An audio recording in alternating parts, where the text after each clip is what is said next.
po ang magiging mga palatandaan ng inyong muling pagparito at ng katapusan ng mundo. Sumagot si Jesus,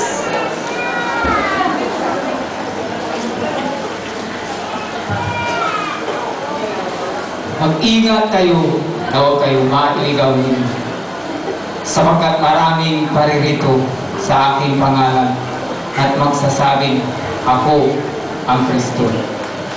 At marami silang maililigaw.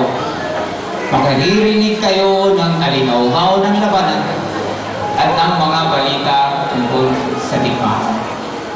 Huwag kayong mababagabag. Dapat mangyari ang mga ito. Ngunit, hindi pa ito ang wakas. Sapagkat makikibaka ang bansa laban sa kapwa-bansa. At ang kaharian sa kapwa-kaharian. Magkagutom at lilindol sa iba't ibang dako.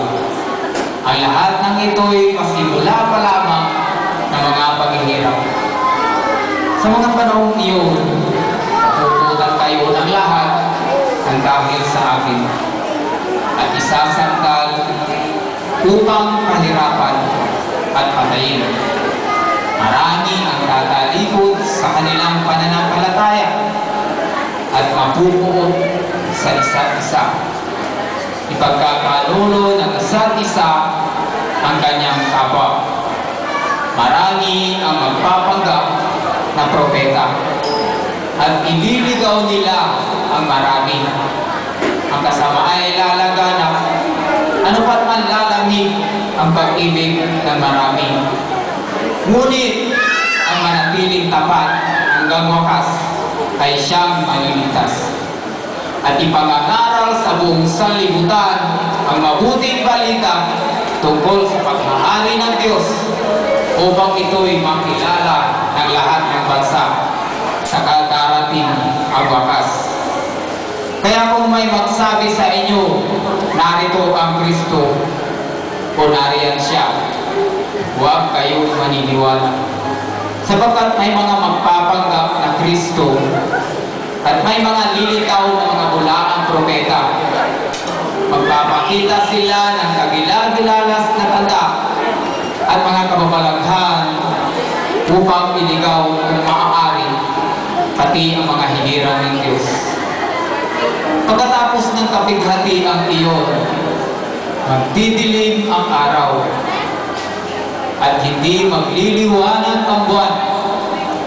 Malalaglag mula sa langit ang mga bituin at mayayanig sa kalawakan ang kapangyarihan. Pagkatapos ay lilitaw sa langit ang tanda ng anak ng tao at mananangis ang lahat ng bansa. At makikita nila ang anak ng tao na dumarating na may dakilang kapangyarihan at malaking karangalan.